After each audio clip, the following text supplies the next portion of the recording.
करू हरि सदनाम घोष करू हरि सदनाम घोष करू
आनंदे निर्भर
सदा नाम घोष करू हरी कथा,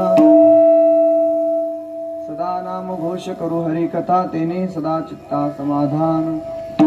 सर्व सुख ल्यालो सर्व अलंकार, आनंदे निर्भर डुल्लत असो ऐसा कोठे आठवची नाही, असो ऐसा कोठे आठवची नाही, देहीच विदेही बहुदशा। सर्व सुख ल्यालो सर्व अलंकार, आनंदे निर्भर डुल्लत असो। तुका म्हणे आम्ही झालो अग्निरूप, तुका म्हणे आम्ही झालो अग्निरूप, लागोने दे पाप पुण्य अंगा। सर्व सुख ल्यालो सर्व अलंकार, आनंदे निर्भर डुल्लत असो। प्रणम्य शिरसा देवं गौरीपुत्रं विनायकं, भक्तावासं स्मरे नित्यमायु कामार्थ सिद्धये। गुरुर्ब्रह्मा गुरुर्विष्णु गुरुर्देवो महेश्वरा, गुरुर साक्षात् परब्रह्म तस्मै श्री गुरुवे नमः। शरबिंदु समाकारे परब्रह्म स्वरूपिणी, वासरा स्फटितनिलये सरस्वती नमोस्तुते। मनोजवं मारुततुल्य वेगं, जितेन्द्रियं बुद्धिमतां वरिष्ठं, वातात्मजं वानरुत्तमुख्यं श्रीरामदूतं शरणं प्रपद्ये।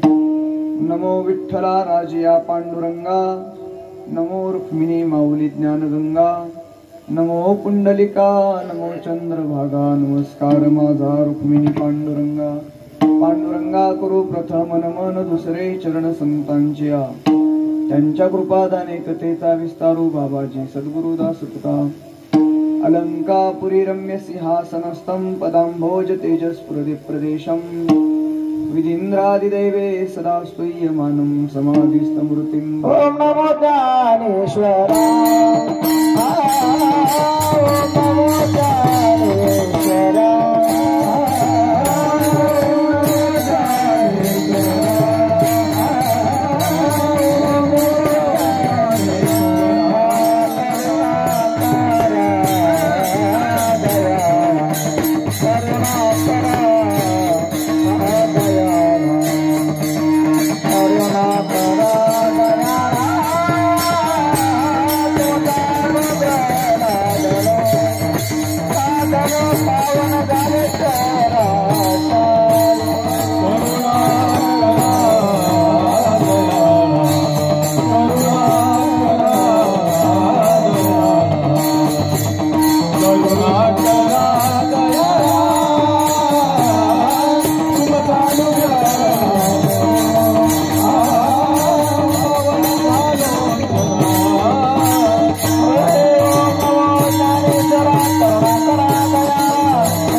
चराचरी। सदा नाम घोष करू हरी कथा, सदा नाम घोष करू हरी कथा, तेने सदा चित्ता समाधान। सर्व सुख ल्यालो सर्व अलंकार, आनंदे निर्भर डुल्लत असो।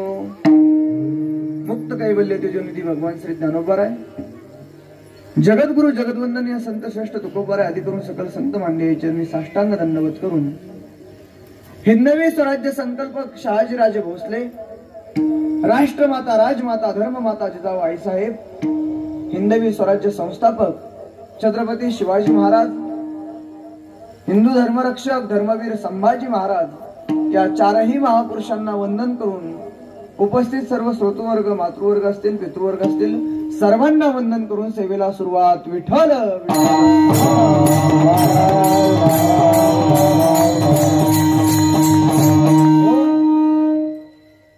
आधी करून कीर्तनाला उपस्थित असणारे सर्व टाळकरी असतील, माळकरी असतील, वारकरी असतील, विनेकरी असतील, शेतकरी असतील, सर्व ग्रामस्थ सर्वांना वंदन करून सेवेला सुरुवात। विठ्ठल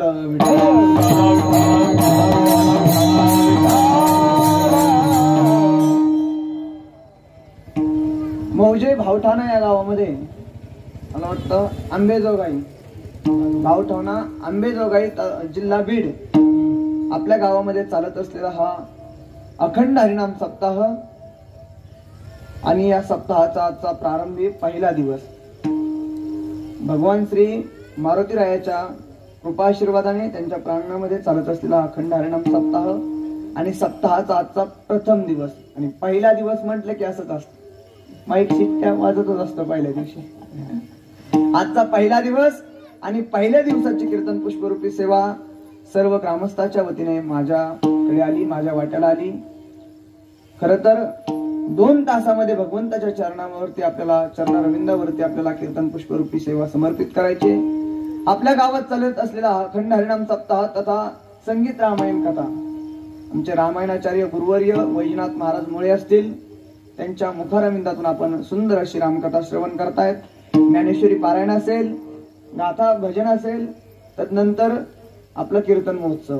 आणि आजचा पहिल्या दिवसाची कीर्तन पुष्परूपी सेवा माझ्याकडे आली.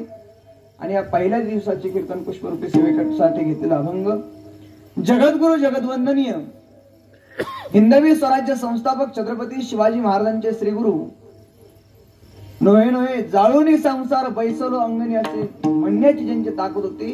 एवढंच नाही तर संसाराचे नावे घालून या शून्य वाढता हा पुण्य धर्म केला. अरे लोक माणसांचा संसार सुखाचा व्हावा म्हणून आपला संसार, आपल्या संसाराचे राख रांगोळी करणारे. एवढंच नाही तर वारकरी संप्रदायाच्या कळस्थानी विराजमान असणारे पंचमवेद निर्माते देवनिवासी वैराग्याचे मूर्तिमंत पुतळे जगद्गुरु जगद्वंदनीय भगवान श्री तुकोबरायांचा नामपर प्रकरणातील 4 चरणाचा अभंग सेवेसाठी घेतला. विठ्ठल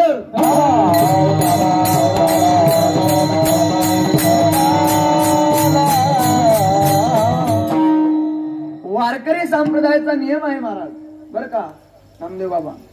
वारकरी संप्रदायाचा नियम आहे, वारकरी संप्रदायाचे तत्व आहेत. कारण वारकरी संप्रदाय हा आजचा कालचा संप्रदाय नाही, 700 वर्षापूर्वीचा संप्रदाय. भगवान श्री ज्ञानोबरायांनी या संप्रदायाचा पाया रोवला आणि या वारकरी संप्रदायाच्या कळस्थानी विराजमान जगद्गुरु तुकोबराय झाले. हा आजचा आणि कालचा संप्रदाय नाही. आणि ज्याला 750 वर्षाची परंपरा आहे तो वारकरी संप्रदायाची परंपरा अशी आहे की पहिल्या कीर्तनकाराने नामपर बोललं पाहिजे, नामपर अभंग घेतला पाहिजे. तत्व आहेत वारकरी संप्रदायाला, नियम आहेत. आणि आजच्या पहिल्या दिवसाचे कीर्तन म्हटलं की नामपर बोललं पाहिजे, 7व्या दिवसाच्या कीर्तनाने मागणीपर बोललं पाहिजे आणि 8व्या दिवसाचा जो कीर्तनकार आहे काल्याचा कीर्तनकार त्याने प्रसादपर काल्यापर काला या प्रकरणावरती बोललं पाहिजे. विठ्ठल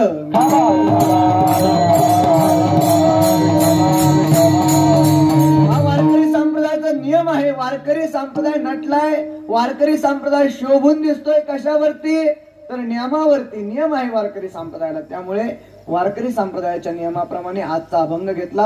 अभंग जगद्गुरु तुकोबरायांचा आहे, 4 चरणाचा आहे, तुमच्या माझ्या सर्वांचा परिचयाचा आहे. अभंगाला सुरुवात करण्यापूर्वी किंवा सेवेला सुरुवात करण्यापूर्वी थोडं सांगणे अत्यंत गरजेचं आहे. ते म्हणजे असं की आजचा पहिला दिवस आहे बघा.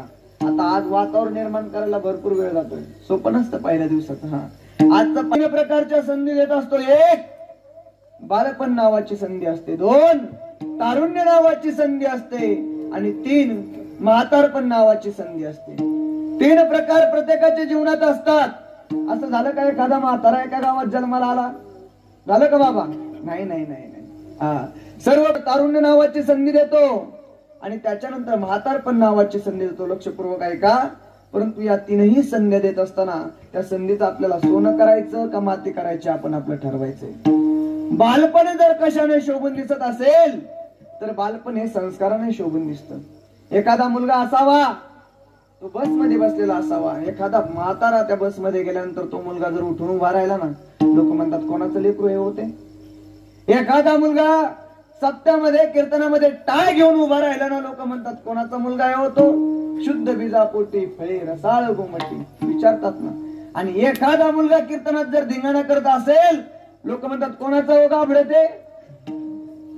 म्हणजे बालपण जर कशाने शोभून दिसत असेल तर बालपण हे संस्काराने शोभून दिसतं. भगवंत आपल्याला बालपण नावाची संधी देतो, परंतु ते बालपण जर शोभून दिसायचं असेल तर ते संस्काराने शोभून दिसतं. त्याच्यानंतर तारुण्य नावाची संधी देतो. आता उन्हाळ्याचं सीझन आहे महाराज, तरुण नावाची संधी भगवंत देतो, परंतु लोक त्यागाने शोभतो. मग तारुण्य नावाची संधी जर देवाने आपल्याला दिली, भगवंताने तरुण नावाची संधी जर आपल्याला दिली तर आपण त्याग केला पाहिजे मायबापून. त्याग काय करायचा तर मग अखंड हरिनाम सप्ताहाचं नियोजन असलं तर तरुण आले पाहिजे. परंतु दुर्दैव म्हणावं लागेल आज तरुणच कीर्तनात दिसत नाही. विठ्ठल विठ्ठल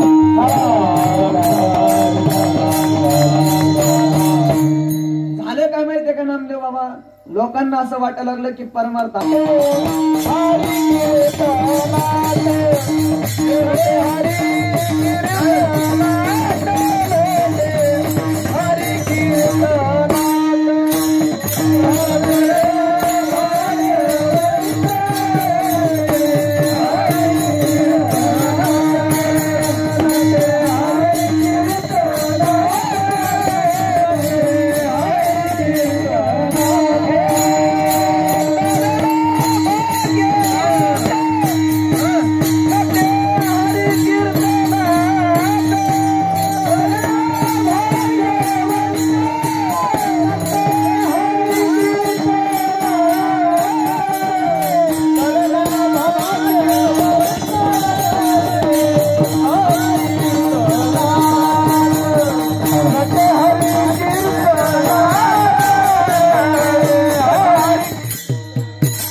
हरिकीर्तनात तरुण शोभून दिसतोय. तरुणाई जर कशाने जर शोभून दिसत असेल तर गळ्यामध्ये टाळा असावा. अखंड हरिनाम सप्ताहामध्ये उभा राहावं यानं तरुणाई शोभून दिसते. परंतु दुर्दैव तुमचं आणि माझं, आजचा तरुण संध्याकाळी आणावा लागतो धरून, तो आजचा तरुण विठ्ठल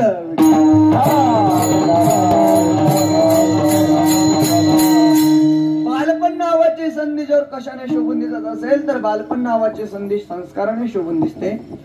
तरुण नावाची संधी जर कशाने शोभून दिसत असेल तर तरुण नावाची संधी त्यागाने शोभून दिसते. आणि 3 नंबरची संधी भगवंत आपल्याला तुम्हाला आणि मला बहाल करत असतो. 3 नंबरची संधी अत्यंत महत्वाची आहे.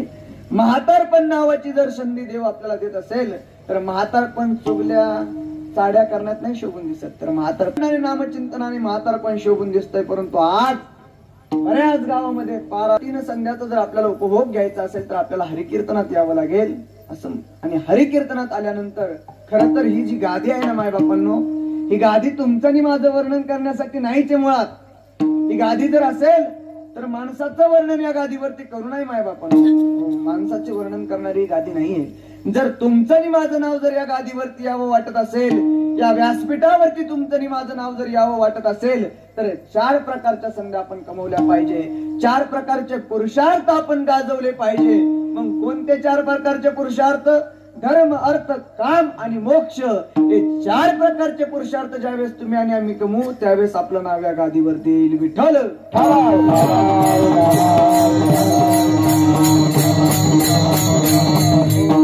2 प्रकारचं जीवन आहे. किती प्रकारचं? 2 प्रकारचं जीवन आहे. खरं तर तसं सांगायला गेलं तर 3 प्रकारचं जीवन आहे. 2 प्रकारचं कोणाचं? एक साधूची जिंदगी, साधूचं जीवन, संतांचं जीवन, आणि 2 देवाची जिंदगी आणि देवाचं जीवन. या गादीवरती 2च प्रकारचं जीवन वर्णन केलं पाहिजे. 2च प्रकारच्या जीवनाचं वर्णन या गादीवरती केलं पाहिजे. एक देवाचं जीवन आणि एक साधूचं जीवन. परंतु तसं पाहिलं तर 3 प्रकारचं जीवन आहे. एक देवाचं जीवन, एक साधूचं जीवन आणि एक तुमचं आणि माझं जीवन. हो, मग आपलं नाव जर या गादीवरती यायचं असेल तर 4 प्रकारचे पुरुषार्थ कमवावे असं म्हटलो. एक, जगावरती राज्य मिळवा, जग जिंका. राजा सिकंदराची कथाने तुम्हाला आणि मला सर्वांना माहिती आहे. राजा सिकंदराने जग जिंकलं मायबाप. महाराष्ट्रातल्या राजाने, या महाराष्ट्राला एक स्वप्न पडलं, गोड स्वप्न. 350 वर्षापूर्वी या महाराष्ट्राच्या मातीमध्ये छत्रपती शिवाजी नामक राजा जन्माला आला आणि त्या राजाने जग जिंकलं. म्हणून 350 वर्ष झाले माझ्या छत्रपती शिवरायांना. आजही छत्रपती शिवरायांचं नाव तुमच्या आणि माझ्या ओठामध्ये आहे. आजही छत्रपती शिवाजी महाराज तुमच्या आणि माझ्या हृदयामध्ये जिवंत आहेत. जग जिंकलं म्हणावं लागेल ना. जग जिंकलं मायबापांनो, जग जिंकलं माझ्या तुकोबरायांनी. आज वैकुंठ गमन झाल्यानंतर तुकोबरायांना आजही गावागावात तुकोबरायांचं भजन झाल्याशिवाय राहत नाही. जग जिंकलं माऊली ज्ञानोबरायांनी. जग जिंकलं म्हणावं लागेल ना मायबापांनो. बघा, विठ्ठल पंत आणि रुक्मिणी माता सुखाचा संसार चालू होता. जाता जाता सांगून जाईल जग जिंकलं कोणी. सुखाचा संसार चालू होता. संसार करत असताना, कारण त्यांचा संसार नव्हताच, तर विठ्ठल पंतांचा आणि रुक्मिणी माताचा परमार्थ होता. चैतन्य महाराज देगलूरकर म्हणत असतात की स्वच्छ अंतःकरणाने केलेला संसार वेगळा परमार्थ करण्याची गरज नाहीये, आणि जर अस्वच्छ अंतःकरणाने केलेला परमार्थ वेगळा संसार करण्याची गरज नाही. तुम्ही चांगल्या शुद्ध अंतःकरणाने संसार करा, वेगळा परमार्थ तुम्हाला करावा लागत नाहीये. चांगल्या अंतःकरणाने करा ना तुम्ही संसार. नाही करावं लागत तुम्हाला, नाही जावं लागत मंदिरात, नाही देवदेव करावं लागत, नाही आषाढी कार्तिकीच्या वारीला जावं लागत. स्वच्छ अंतःकरणाने संसार केला ना तर वेगळा परमार्थ करण्याची गरज नाही. आणि अस्वच्छ अंतःकरणाने जर तुम्ही परमार्थ करत असाल ना, सात्यात येऊन जर तुम्ही राजकारण जर करत असाल तर वेगळा. विठ्ठलपंताच्या मनामध्ये विरक्ती आली, आपण संसार सोडला पाहिजे, आपण संन्यास दीक्षा धारण केली पाहिजे, संन्यास दीक्षा घेतली पाहिजे. संसारात मन लागत नाही. विठ्ठलपंत रुक्मिणीला मातेला म्हणतात, अगं रुक्मिणी, माझं अजिबात चित्त संसारात लागत नाही, असं वाटतं संन्यास दीक्षा ग्रहण करावी, संन्यास दीक्षा घ्यावी, परमार्थ करावा. रुक्मिणी मातेने कधी त्यांना अनुमती दिलीच नाही. आणि एक दिवस विठ्ठलपंत आपल्या रुक्मिणीला म्हणतात, रुक्मिणी मी चाललोय बघ. रुक्मिणी मातेला वाटलं आता जातील, परत संध्याकाळी येतील, कुठेतरी बाहेर जाणार असतील. रुक्मिणी माता म्हटल्या जा पण लवकर या. आणि जा म्हटल्यानंतर हीच आपल्या बायकोची आज्ञा, हेच बायकोचा शब्द धरला मनामध्ये आणि संन्यास दीक्षा धारण केली. कालांतराने आपल्या गुरुनी सांगितलं, विठ्ठलपंत तुम्ही पुन्हा परमार्थ करा, विठ्ठलपंत तुम्ही पुन्हा संसार करा, जगाचा बाप तुमच्या उदरामध्ये जन्म घेणार आहे. जग जिंकणं कशाला म्हणतात जाता जाता सांगून जाईल. विठ्ठलपंतांना गुरु आज्ञा झाली. विठ्ठलपंत पुन्हा अलंकापूर नगरीमध्ये आले आणि अलंकापुरी नगरीमध्ये आळंदीमध्ये आल्यानंतर रुक्मिणी मातेचा आणि विठ्ठलपंतांचा संसार चालू झाला. परंतु तत्कालीन ब्राह्मणांनी हा संन्यासी आणि पुन्हा संसार केला म्हणून लोक त्यांना नाव ठेवायला लागली. लोक नावं ठेवायला लागली, वाईट टाकलं लोकांनी, आळंदीतून काढून दिलं आणि आता सिद्धपेठात राहायला लागले. कालांतराने निवृत्ती नावाचा मुलगा जन्माला आला, तदनंतर माऊली ज्ञानोबा यांचा जन्म झाला, त्याच्यानंतर सोपान काकाचा जन्म झाला आणि शेवटी माझ्या मुक्ताईचा जन्म झाला. बघा, 4 गोंडस मुलं आपल्या हृदयामध्ये जन्माला आली. भगवंताचा अवतार असणारे माझे माऊली ज्ञानोबा, निवृत्तीनाथ, सोपान काका आणि मुक्ताईचा जन्म झाला. आणि आता मुलं रांगते झाले.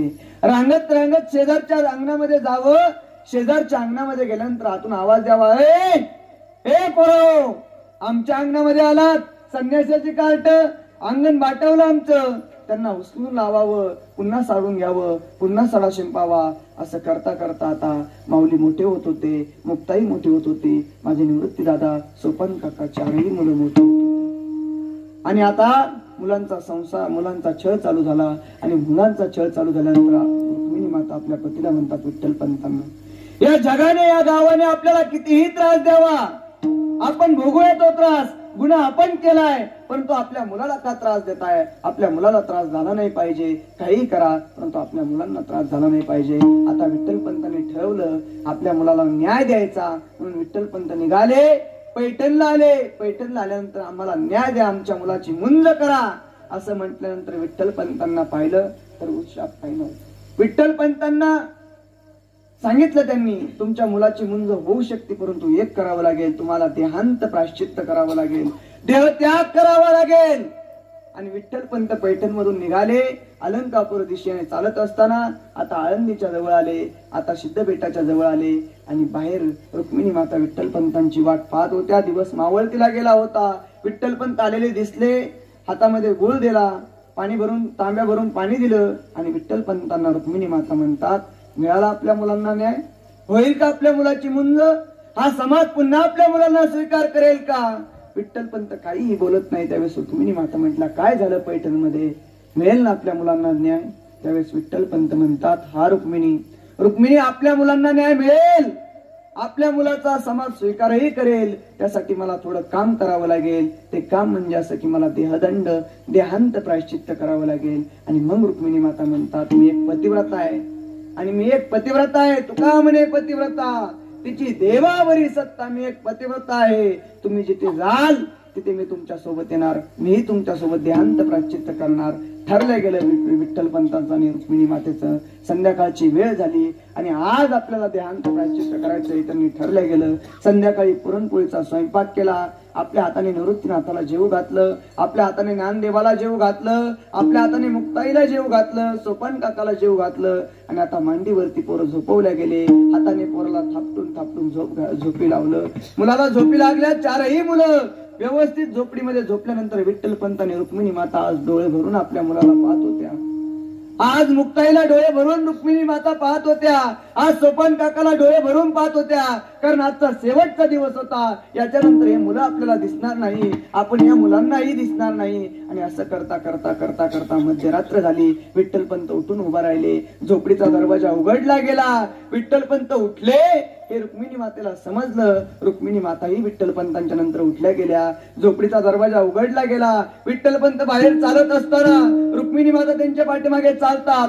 2-3 पावलं चालल्यानंतर पुन्हा आपल्या झोपडीकडे पाहतात. समोर आपला पती आहे, पाठीमागे आपली मुलं आहेत, सोन्यासारखी मुलं आहेत. अरे एखादी घार आकाशामध्ये हिंडावी आणि त्या घारेचं लक्ष तिचं चित्त आपल्या पिलापाशी असावं असं रुक्मिणी मातेला झालं. पायाखालची माती सरकल्या गेली. पुन्हा धावत पळत आपल्या झोपडीकडे आल्यात. माऊलीला पाहतायत, माझ्या निवृत्ती दादाला पाहतायत, सोपान काकाला पाहतायत, मुक्ताईला पाहतायत. सगळ्याला बिलकतात, सगळ्याची पप्पी घेतायत, सगळ्याचे चुंबन घेतायत आणि पुन्हा निघतायत. विठ्ठलपंतांच्या पाठीमागे चालत असताना आता ठरलं गेलं. विठ्ठलपंतांनी रुक्मिणी माताने देहांत प्रायश्चित्त केलं. दुसऱ्या दिवशी सकाळ झाली, सूर्योदय झाला आणि आता डोळे चोळीत चोळीत माझा सोपान उठलाय. माझी मुक्ताबाई उठली, मुक्ताई उठली, सोपान दादा उठलेत आणि डोळे चोळीत चोळीत चोळीत चोळीत अंगणात आले.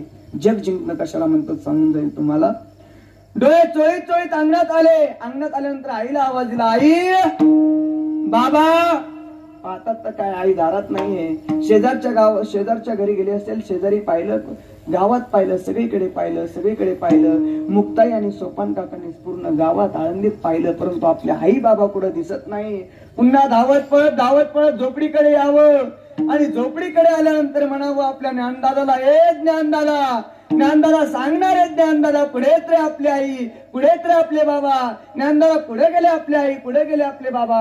आणि ज्ञानदादाने मुक्ताईला जवळ घ्यावं, सोपानाला जवळ घ्यावं आणि मुक्ताईला म्हणावं, ए मुक्ता. आपल्या आई बाबा अशा यात्रेला गेले, पुन्हा आपल्याला कधी भेटणार नाही. अशा यात्रेला गेले निघून, पुन्हा आपल्यात येणार नाही. आपल्या आई बाबा आपल्याला सोडून गेले. त्यावेळेस माझी मुक्ताई आणि माझा सोपान आपल्या ज्ञानदादाला विचारतोय, ज्ञानदादा, ए ज्ञानदादा, असं वाटलं कधी आपल्या बापाची आठवण आली, आपल्या बाबाची आठवण आली, बाबाच्या हाताला बिलगावं, बाबाच्या अंगाला बिलगावं, बाबाच्या कडेवरती बसावं, बाबासोबत खेळावं, असं जर वाटलं त्यावेळेस आम्ही कोणाकडे पाहायचं रे ज्ञानदादा. आणि मुक्ताई म्हणते, हे ज्ञानदादा, असं वाटलं आईच्या जवळ जावं, आईच्या सोबत बसावं, आईच्या हाताला हात धरावा, आईच्या अंगाला बिलगावं, त्यावेळेस कोणाकडे जाऊ रे ज्ञानदादा. आणि तो ज्ञानदादा आपल्या मुक्ताईला आणि सोपानाला म्हणतो, सोपाना, ज्या वेळेस आपल्या बाबाची आठवण येईल त्यावेळेस या निवृत्तीदाराकडे जा. हा निवृत्तीदार तुमचा बाप होईल. आणि ज्या वेळेस आईची आठवण येईल त्यावेळेस या ज्ञानदाराकडे, हा ज्ञानदादा तुमची आई होईल. तुमचीच नाही तर जगाची आई हा ज्ञानदादा होईल. याला जग जिंकणं म्हणतात. विठ्ठल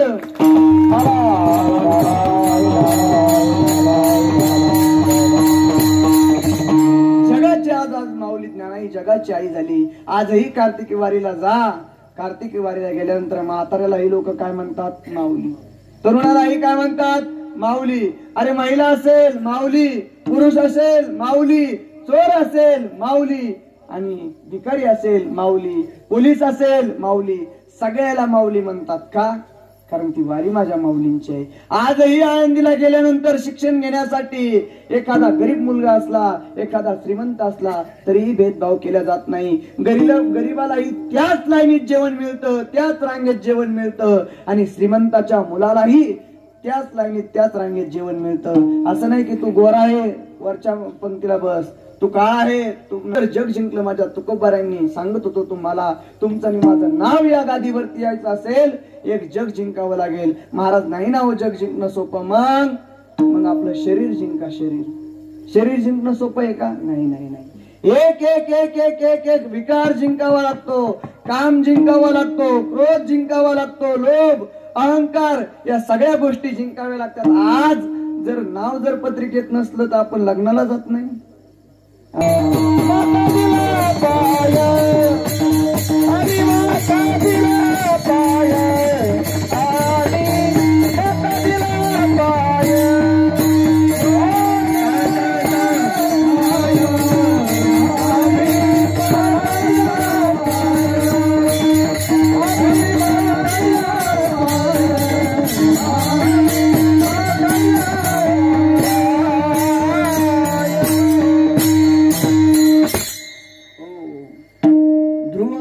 खूप लहान आहे, परंतु काळ जिंकला. काळाच्या डोक्यावर पाय ठेवून ध्रुव तारा रोजही संध्याकाळी आपल्याला दिसतोय. काळ जिंकलाय ध्रुव. काळ जिंकलाय कोणी? काळ जिंकलाय 350 वर्षापूर्वीचा इतिहास पहा. अफजल खान नावाचं संकट या महाराष्ट्रामध्ये आलं होतं. काळ कोणी जिंकला जाता जाता सांगून जाईल. अफजल खान रूपी महाराष्ट्रावरती संकट आलं होतं. अफजल खान साधा सुद्धा नव्हता मायबापांनो. अफजल खानाने तुळजाभवानीच्या टिकरे केले होते. अफजल खानाने पंढरपुरामध्ये रावळामध्ये गाय मारली होती. गायीच्या रक्ताच्या थारोळ्यात तया नाचला होता अफजल खान. एवढ्यावरती थांबला नव्हता अफजल खान. अफजल खान स्वतःला बुज शिकन आणि कुप्र शिकन म्हणत होता. म्हणजे मूर्ती आणि मूर्तीपूजकांचा कर्दन काळ स्वतःला समजत होता. तो अफजल खान माझ्या छत्रपती शिवरायांनी प्रतापगडच्या पायथ्याशी आणला आणि 32 दाताचा बोकड प्रतापगडच्या पायथ्याला उभा फाडलाय माझ्या बापाने. म्हणून इतिहास पुटपुटला. फिक्र न कर नादान ये शिवा का खडा है. अरे फिक्र न कर नादान ये शिवा का खडा है. जैसे कान पाय की डाल में उखड़ा है. घना घनाने मूर्ती बंगल्या तुळजा पंढरपुरी. वाघनक्याने कान पाडिला प्रताप दुर्गावरी. वाघनक्याने कान पाडिला प्रताप दुर्गावरी. माझ्या राजाने अफजल खान फाडला आणि अफजल खान फाडल्यानंतर आता ती दिल्ली अगदी संतप्त झाली होती आणि दिल्लीकरांनी आता छत्रपती शिवरायांना पकडण्यासाठी सिद्धी जोहर नावाचं संकट पाठवलं होतं. काळ कोणी जिंकला जाता जाता सांगून जाईल. सिद्धी जोहर नावाचं संकट या महाराष्ट्रात पाठवलं होतं. सिद्धी एकटा आला नव्हता, तर येता येता सिद्धी जोहरने 40,000ची फौज घेऊन या महाराष्ट्रावरती आला होता. आणि महाराष्ट्रावरती आल्यानंतर महाराज त्यावेळेस होते पन्हाळगडावरती. महाराज पन्हाळगडावरती होते. सिद्धी जोहरने पन्हाळाला वेढा दिला. 40,000ची फौज घेऊन असा वेढा दिला, आतली हवा बाहेर जाऊ नये आणि बाहेरची हवा आत येऊ नये. आतला चिटपाखरू बाहेर जाऊ नये, बाहेरचं चिटपाखरू आत येऊ नये. एवढा कर्कच्च वेढा त्या सिद्धी जोहरने पन्हाळाला दिला. आता महाराज आता पन्हाळावरती अडकून पडलेत. महाराजांना पन्हाळा सोडणं गरजेचं होतं. आता कुठेतरी स्वराज्याचं स्वप्न लोक पाहत होते. आता कुठेतरी शेतकरी शेतीला लागला होता. आता तरी प्रत्येकाला वाटायचं की आपलं स्वराज्य आलं. आता तरी कुठे घरातली बाई आणि गोठ्यातली गाई सुरक्षित राहू लागली होती. आता कुठेतरी अखंड हरिनाम सप्ताह चालू झाले होते. आणि अशा वेळेस सगळे स्वप्न पाहत असताना महाराज पन्हाळावरती अडकून पडले. महाराष्ट्राला पन्हाळा सोडणं, महाराजांना पन्हाळगड सोडणं खूप गरजेचं होतं. दिवसामागून दिवस जात होते, महिन्यामागून महिने जात होते. महाराजांना पन्हाळा सोडणं गरजेचं होतं. महाराजांनी आई तुळजाभवानीला कौल मागितला आणि तुळजाभवानीने महाराजांना कौल दिला आणि ठरलं गेलं. बाजीप्रभूंना बोलावण्यात आलं. बाजीप्रभूंना महाराजांनी सांगितलं, बाजी काहीही करा, आपल्याला पन्हाळा सोडायचा. आणि ठरलं गेलं. बाजीप्रभूंनी 300-350 बांधल मावळे बाजीप्रभूंनी घेतले. ठरल्या गेलं 2 पालख्या तयार करायच्यात. एका पालखीमध्ये शिवा न्हावी समाजाचा मावळा शिवा काशीद एका पालखीमध्ये बसणार. दुसऱ्या पालखीमध्ये माझे राजे छत्रपती शिवराय बसणार. आडमार्गाने एक पालखी आडमार्गाने विशालगडाच्या दिशेने जाणार आणि एक पालखी राजमार्गाने त्या सिद्धी जोहरकडे जाणार. ठरलं गेलं. आता संध्याकाळ झाल्यानंतर रात्र झाली आणि पाऊस धो चालू होता. महाराज आता पालखीमध्ये बसले होते. मावळ्यांच्या खांद्यावरती महाराज पालखी घेतली होती आणि मावळे छत्रपती शिवरायांना घेऊन आडमार्गाने जात होते. आता वेळा 50 पावलावरती आला. आता वेळा 25 पावलावरती आला. आता वेळा 5 पावलावरती आला. बघता मावळ्यांचं वेड्यामध्ये मावळे सामील झाले. बघता वेळा मागे पडत चालला होता. मावळे पुढे पळत होते. वेडा मागे पडत होता. मावळे पुढे पळत होते. वरून धो असा पाऊस होता. मावळ्याच्या अंगावरती घाम निघत होता, कारण महाराष्ट्राची जोखीम मावळ्यांच्या खांद्यावरती होती. आणि आता बघता आडमार्गाने राजाला घेऊन मावळे निघत होते. आणि एका जाळीतून डोळे चमकले. वाघाचे नाही कळालं, कोल्ह्याचे नाही कळालं. अरे जाळीतून चमकतात, त्यावरती कोणीतरी गुप्तहेर असला पाहिजे. आणि बाजीप्रभूंना समजलं. बाजीप्रभूंना खबर आली, पाठीमागून गनिम येतोय. आणि बाजीप्रभूंनी आता महाराजांची पालखी खाली ठेवली आणि महाराजांना मुजरा केला बाजीप्रभूंनी. आणि बाजीप्रभू म्हणतात, महाराज तुम्ही विशालगड जवळ करा. महाराज या घोडखिंडी पशी, या पावन खिंडी पशी आम्ही गनिमाला अडकून धरतोय महाराज. महाराज तुम्ही जोपर्यंत विशालगडावरती पोहोचत नाही महाराज, महाराज जोपर्यंत तुम्ही 3 बार तोफेचे करत नाही महाराज, तोपर्यंत हा बाजी स्वतःच्या पानाची बाजी लावेल, पण एकही गनिम पुढे येऊ देणार नाही महाराज. महाराज तुम्ही विशालगड जवळ करा. महाराज म्हणतात नाही बाजी, बाजी तुमच्या खांद्यावरती ठेवण्यासाठी स्वराज्य निर्माण नाही करायचंय बाजी. बाजी लढूया तिथेच, वेळ प्रसंगी मरण आलं तरी मरणाला सामोर जाऊ बाजी, परंतु तुम्हाला सोडून नाही जाणार बाजी. आणि बाजी प्रभू महाराजांना म्हणतात महाराज, महाराज वेळ घालू नका महाराज. महाराज तुमच्या हृदयाने, महाराज तुमच्या रूपाने हिंदवी स्वराज्य उभा राहतंय महाराज. महाराज आज कुठेतरी अखंड हरिनाम सप्ताह चालू झालेत महाराज. महाराज आज कुठेतरी शेतकरी शेती करतोय महाराज. आज घरातली, आज अंगणातली तुळस आणि गोठ्यातली गाय जिवंत आहे महाराज तुमच्यामुळे. जर महाराज तुम्ही जर नाही राहिले तर स्वराज्य राहणार नाही महाराज. महाराज लाख मेले तरी चालतील, लाखाचा पोशिंदा मरता कामा नये महाराज. महाराज तुम्ही विशालगड जवळ करा आणि तुळजा भवानीची तुम्हाला शपथ आहेत. आणि महाराजांनी ठरलं गेलं. बाजी प्रभूंनी महाराजांना मुजरा केला. महाराज विशालगडाच्या दिशेने निघालेत. आणि मग आता बाजी प्रभू मावळ्यांना म्हणतात मावळ्यांनो, हे माझ्या राजांनो, वेळ आली बघा आता, वेळ आली आता काळ सार्थक करण्याची. अरे त्या पंढरीची पांडुरंगानंतर त्याच्या भक्ताचं नाव लावलं जातं. आता आपल्या छत्रपती शिवरायांनंतर आपलं नाव लागण्याची वेळ आली आहे मावळ्यांनो. आणि ठरलं गेलं. बाजी प्रभूंनी हातामध्ये 2 नंग्या समशेरी घेतल्या. घनघोर युद्ध झालं त्या पावन किंडीमध्ये. वार वार वार होत होते माझ्या बाजी प्रभूवरती. बाजी प्रभू पडत नव्हते, बाजी प्रभू पडत नव्हते. सिद्धीजवळला समजलं आणि बोलावली त्या इंग्रजाची बंदूक. बोलावल्यानंतर इंग्रजाच्या बंदुकीतून गोळी निघाली, बाजी प्रभूच्या छाताडाला लागली. बाजी प्रभू धरणीवरती पडलेत. आणि पडल्यानंतर बाजी प्रभू म्हणतात माझे महाराज पोहोचले विशालगडावरती. तोफेचा आवाज झाला आणि मावळ्यांनी नकारार्थी मान हलवल्यानंतर बाजी प्रभूंनी पुन्हा हातामध्ये समशेर घ्यावी, दांडपट्टा घ्यावा आणि बाजी प्रभूंनी म्हणावं महाराज अजून विशालगडावरती गेले नाही, महाराज अजून पोहोचले नाही, हा बाजी मरतोय कसा. पुन्हा बाजीने लढावं आणि आता बाजीच्या कानावरती तोफेचा आवाज यावा. बाजीच्या हातातून समशेर गळून पडल्यात. बाजी प्रभू जमिनीवरती पडलेत. जमिनीवरती बाजी पडलेत. बाजी जमिनीवरती पडल्यानंतर त्यांचा श्वास उडला आणि श्वास सुटल्यानंतर त्या श्वासाने माती उडली आणि त्या मातीला माझे बाजी प्रभू म्हणतात सांगा माझ्या राजाला, सांगा माझ्या राजाला हा बाजी गेला, हा बाजी नुसता नाही गेला तर मातीसाठी गेला. अरे मातीत मरणारे काही का असतात, परंतु मातीसाठी मरणारे छत्रपती शिवरायांचे मावळे असतात. सांगा या मातीला. बाजी प्रभू गेले, परंतु बाजी प्रभूंनी काळ जिंकला. माय बापांनी काळ, त्याला काळ जिंकणं म्हणतात. मग काळही जिंकणं एवढं अवघड आहे बघा.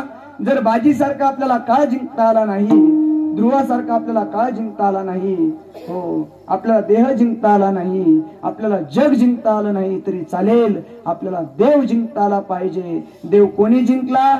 माझ्या साधू संतांनी जिंकला. कशाच्या जोरावरती जिंकला? नामाच्या जोरावरती जिंकलाय. आणि काय माझ्या साधू संतांचं कार्य गंगाच्या पतंग